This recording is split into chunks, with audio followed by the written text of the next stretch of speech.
The first time I saw the little blue house on Maple Bend Road, I knew it was exactly where I wanted to spend my retirement.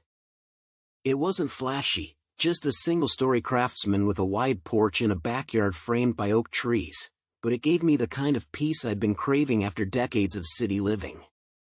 No heavy traffic. No late-night sirens. Just the chirping of birds and the rustle of leaves when the evening breeze rolled through. What made it perfect was the location. Maple Bend Road sat just outside the boundary of a large HOA neighborhood called Brookshire Estates. My realtor explained it carefully when I first toured the house. This street isn't under the HOA, so you won't have to pay dues or follow their rules. You're free as a bird. Those words, free as a bird, were music to my ears. After years of corporate policies and endless meetings, the last thing I wanted in retirement was another committee telling me what color my shutters had to be. I signed the papers a week later, congratulating myself on the find of a lifetime. I imagined quiet mornings sipping coffee on the porch, afternoons tending to the flower beds, and evenings grilling with friends. For the first few months, that dream held true. My neighbors on Maple Bend were friendly but not intrusive. We exchanged waves when we collected the mail, but no one tried to micromanage how I lived. Then, cue the ominous music, Karen appeared. When I bought my dream home just beyond the HOA border, I thought I'd finally escaped neighborhood politics. But I didn't count on Karen, the self-appointed queen of Brookshire Estates, marching across the invisible line to tell me where I could park, what plants I could grow, and even who could visit my house. What she didn't know was that her threats weren't just empty, they were illegal. By the time I delivered my reply, the entire neighborhood was listening. If you enjoy true HOA showdowns and clever comebacks, subscribe now for more stories that will leave you cheering. Karen made her entrance on a sunny Saturday morning. I was trimming the rose bushes when I noticed a woman striding toward my driveway with the kind of purposeful energy usually reserved for emergency responders. She wore a pastel cardigan, oversized sunglasses, and a permanent frown. Even before she spoke, I sensed the type, someone who lived for rules and relished enforcing them. "Excuse me," she called, her voice sharp enough to slice through the hum of my hedge trimmer. "You can't park that truck in your driveway." I blinked. "Pardon?" "That pickup," she said, pointing at my silver Ford. "It violates Brookshire Estates' exterior standards. All vehicles must be garaged at night. It's in the bylaws." I turned off the trimmer and wiped my hands on my jeans. "Well, lucky for both of us," I said calmly, "this house isn't in Brookshire Estates." Her frown deepened as if I'd just recited an unfamiliar language. "All the homes on this road follow the same rules." "Not this side of the street," I replied. "Check the county maps. My property isn't under your HOA." Karen's lips tightened. "That can't be right. Everyone here abides by the same standards. We have a community to maintain." I smiled, keeping my voice friendly. "I'm happy to maintain my community. But your community stops at that stop sign." I gestured toward the corner where a small wooden post marked the official border. Karen looked at the sign, then back at me, as if sheer willpower could redraw the map. "Well," she said finally, "we'll see about that." The next few days were oddly quiet, but not for long. 3 evenings later, I found a bright orange notice taped to my mailbox. It was printed on Brookshire Estates letterhead and addressed to homeowner. In bold letters it read, "Violation notice, unauthorized vehicle parking." I actually laughed out loud. Karen hadn't just taken it upon herself to scold me, she'd filed a formal violation against a house that legally wasn't part of her HOA. The notice threatened fines, legal action, and potential property liens. I decided to ignore it, at first. Maybe she'd realize her mistake and back down. But Karen was not the type to retreat gracefully. 2 days later, she returned, clipboard in hand. "You've ignored our notice," she said, chin lifted. We will begin issuing fines if you don't comply. Karen, I said evenly, you can't find someone who isn't a member of your association. Her eyes narrowed.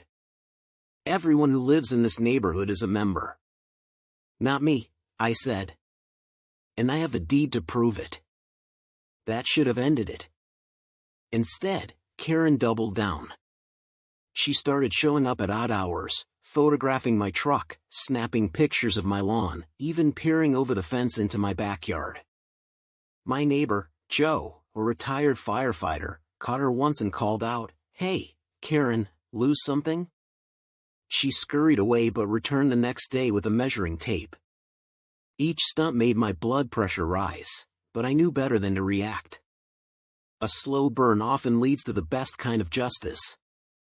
So while Karen plotted her next move, I quietly prepared mine, one that would not only shut her down but leave her speechless in front of the very neighbors she was trying to impress. Karen's obsession escalated faster than a thunderstorm on a humid afternoon. After her violation notice failed to scare me, she began a campaign of harassment that would have made a Hollywood villain proud. Each morning I'd find a new passive-aggressive note slipped into my mailbox. Your grass is half an inch above community standard. Your wind chimes violate noise guidelines. Please remove unsightly garden gnomes. The kicker? My mailbox clearly displayed the Maple Bend Road address, which was not within Brookshire Estates. Still, Karen treated my property like an unruly child who needed her personal brand of discipline. At first, I found it mildly amusing. I'd lived through corporate politics far worse than this. But when Karen began showing up unannounced, snapping photos of my backyard and even attempting to open my side gate, my patience thinned to a razor's edge. One evening, I stepped onto the porch to enjoy the sunset, only to see her crouching near my flower beds, measuring the height of my rose bushes. "Karen," I said sharply, "what exactly do you think you're doing?" She jumped, clutching her tape measure like a shield. "These bushes exceed the Brookshire height limit. They'll need to be trimmed immediately." "Let's try this one more time," I said, keeping my voice steady. "This property isn't in Brookshire Estates. You have no authority here." "None." Her jaw tightened. "Everyone around here follows the same standards. If you don't, you'll bring down property values." "Then I guess your property values will just have to survive my rose bushes," I replied with a smile that probably looked more like a baring of teeth. The next morning, a thick envelope appeared on my doorstep. Inside was a letter marked Notice of Noncompliance. The language was all legal-sounding bluster about fines, mandatory hearings, and possible eviction. At the bottom, Karen had signed her name with a flourish, as though her signature alone carried the weight of the Supreme Court. I decided it was time to stop playing defense. If Karen wanted a showdown, I'd give her one, with style. Calling in reinforcements, my first step was to confirm everything with the county clerk's office. A cheerful clerk named Denise pulled up the property records and confirmed exactly what I already knew: my lot was outside the HOA's jurisdiction. She even emailed me a certified boundary map for free. "Sounds like you've got a nosy neighbor," Denise said with a sympathetic chuckle. "Print this map and keep it handy. Some folks don't like hearing the word no." Armed with official proof, I contacted my lawyer, an old college friend named Patrick who specialized in property law. After I described the situation, he laughed so hard I had to hold the phone away from my ear. "She's trying to enforce rules on a house that legally isn't part of her HOA," he said. "That's like me sending speeding tickets to drivers on the freeway because I own a bicycle. Send me everything she's given you, I'll draft a letter."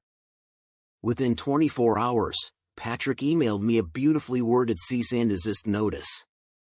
It outlined, in precise legal terms, that Brookshire Estates had no jurisdiction over my property and that continued harassment could result in a restraining order and financial penalties.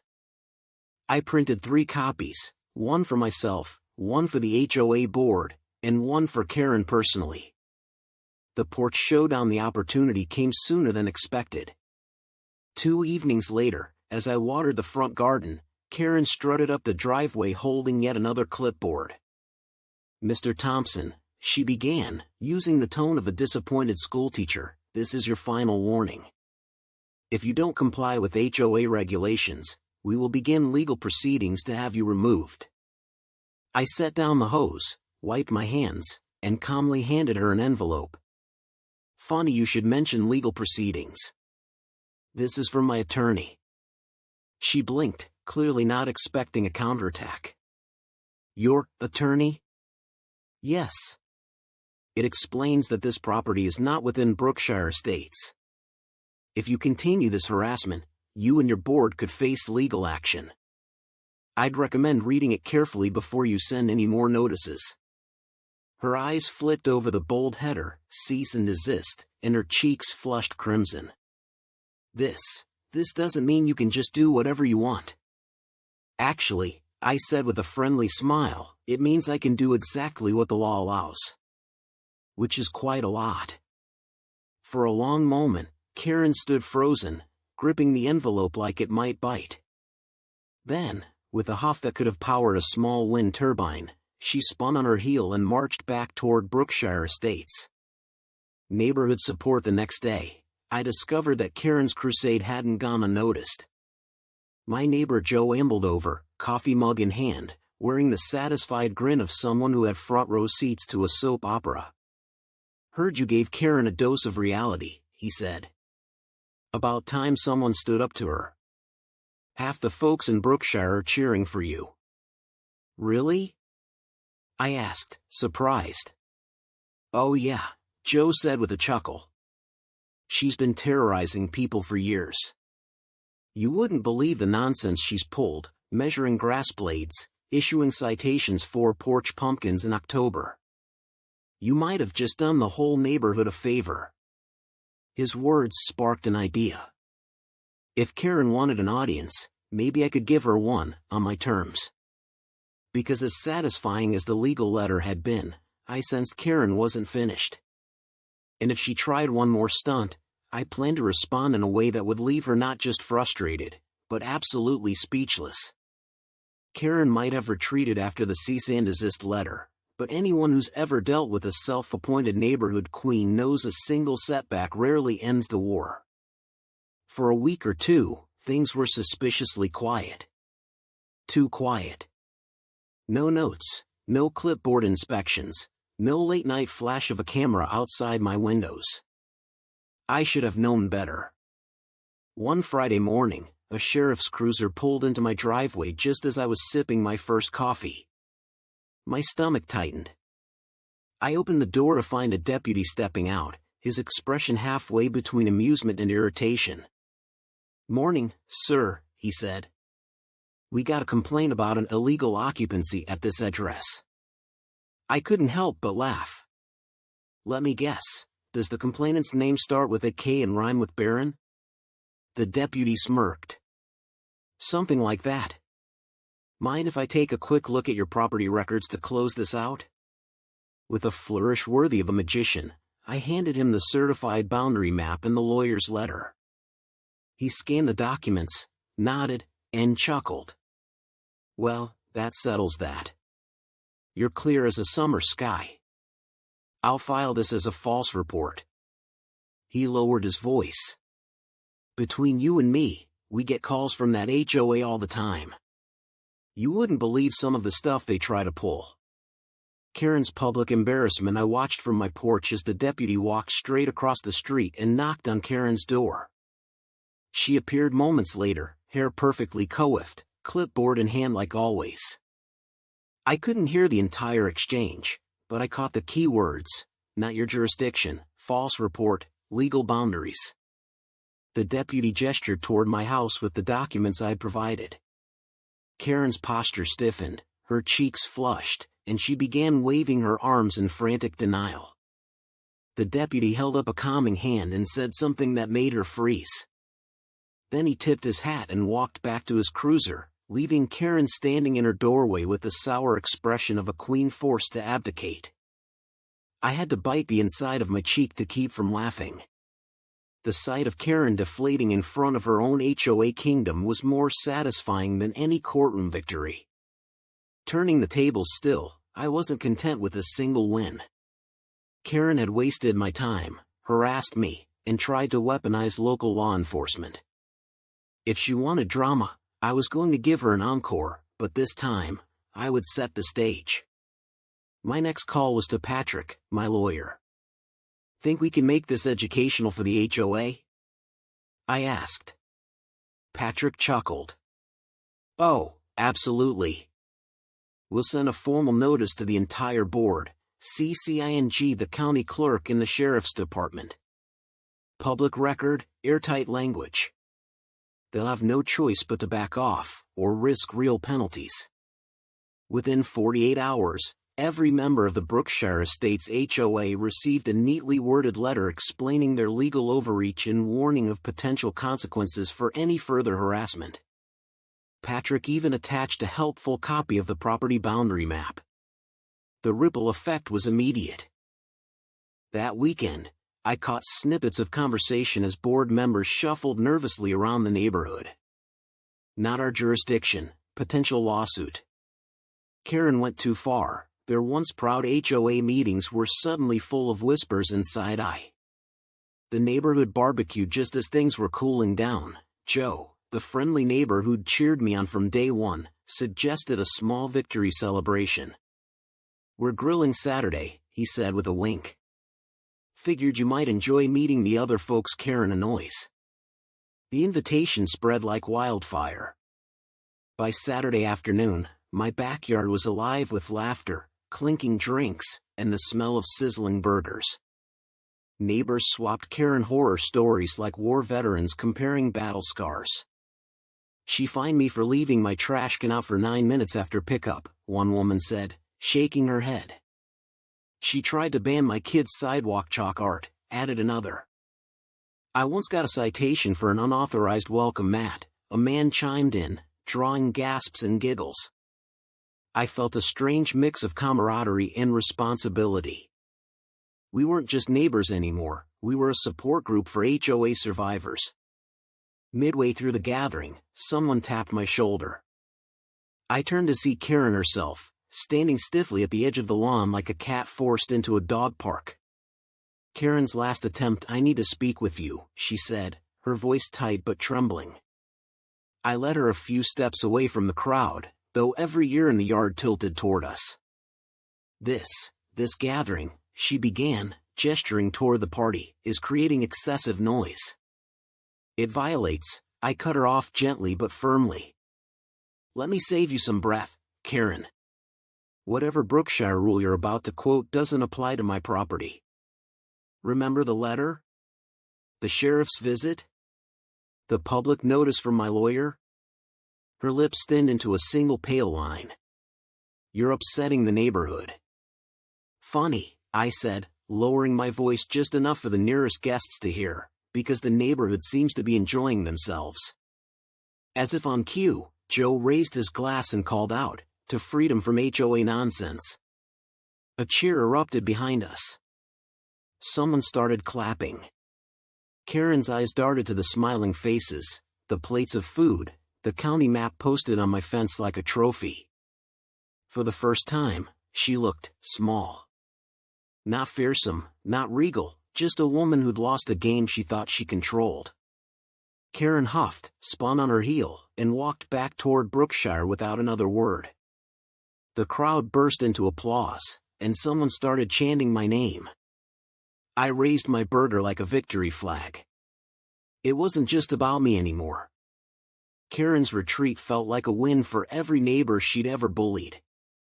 Planning the final touches the party wound down, Joe nudged me with a grin. "You know," he said, "that was the quietest I've ever seen her.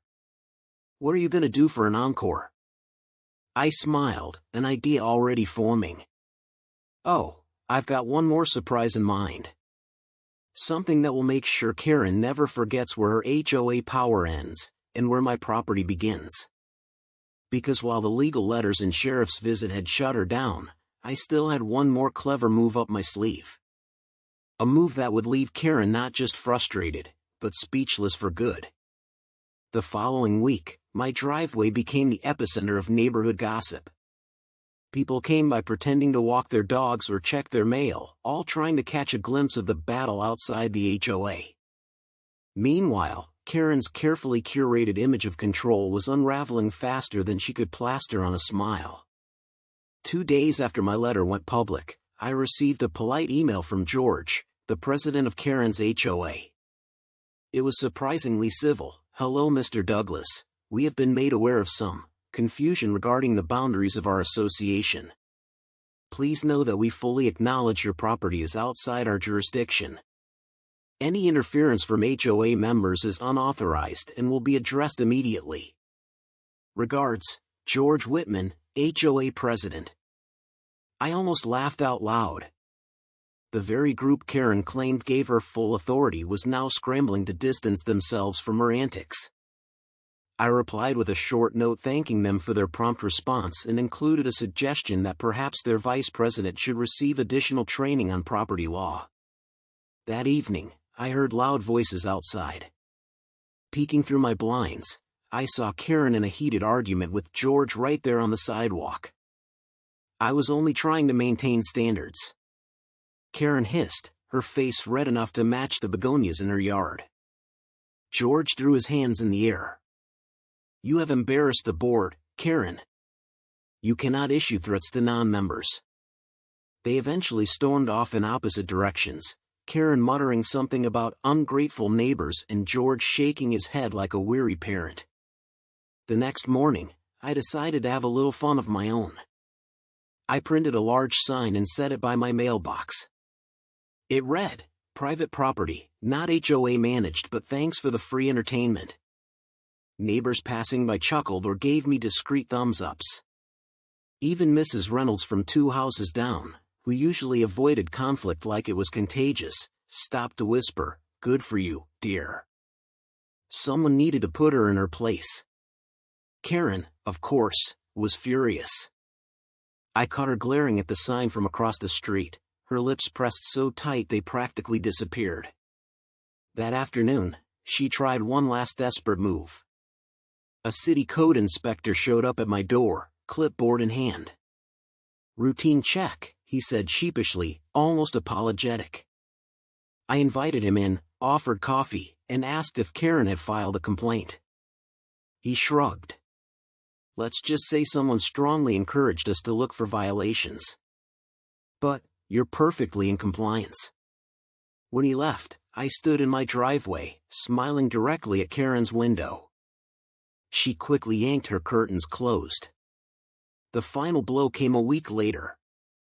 A neighbor, clearly fed up with Karen, forwarded me a copy of the HOA's internal meeting minutes.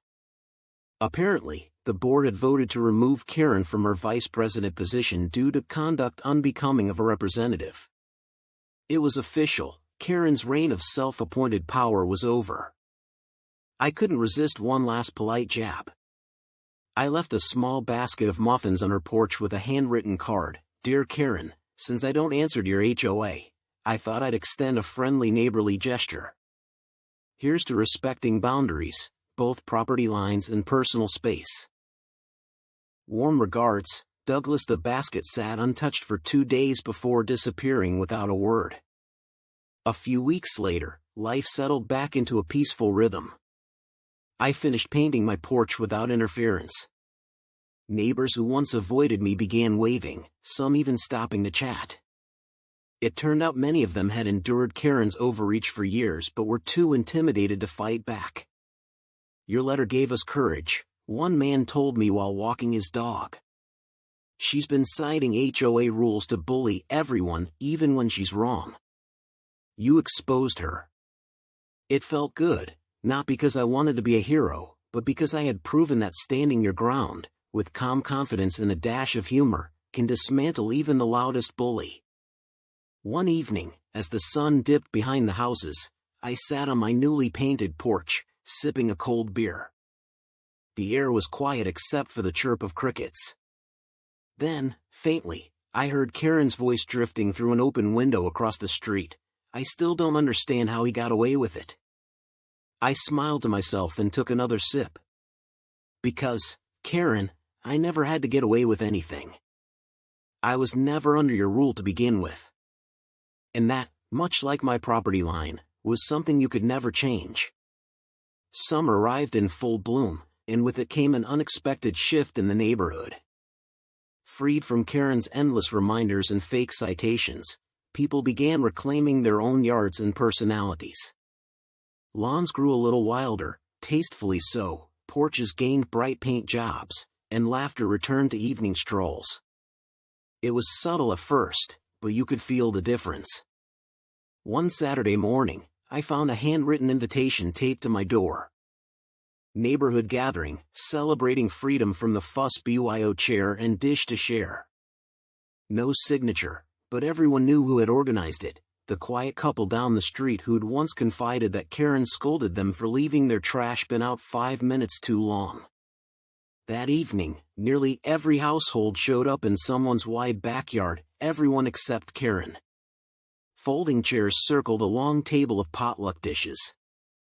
People introduced themselves, swapping stories about how Karen had tried to find them for everything from mismatched curtains to excessive wind chimes.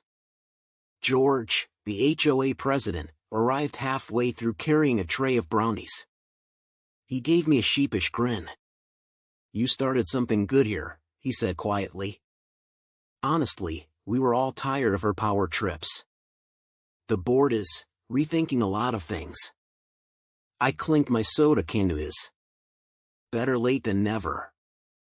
As the evening wore on, the conversation turned playful. Someone suggested a Karen karaoke contest, where volunteers took turns reading actual phrases from Karen's old HOA newsletters in dramatic voices. Laughter echoed across the lawn when a teenage neighbor read aloud, "Residents are reminded that front door wreaths must be seasonally appropriate and shall not exceed 18 inches in diameter." I hadn't laughed that hard in years. For a group of people who'd lived under Karen's shadow, it felt like a collective exhale. A week later, I caught sight of Karen for the first time since her demotion. She was walking briskly to her car, oversized sunglasses hiding most of her face. Normally, she would have thrown me a pointed comment about my non-compliant flower pots.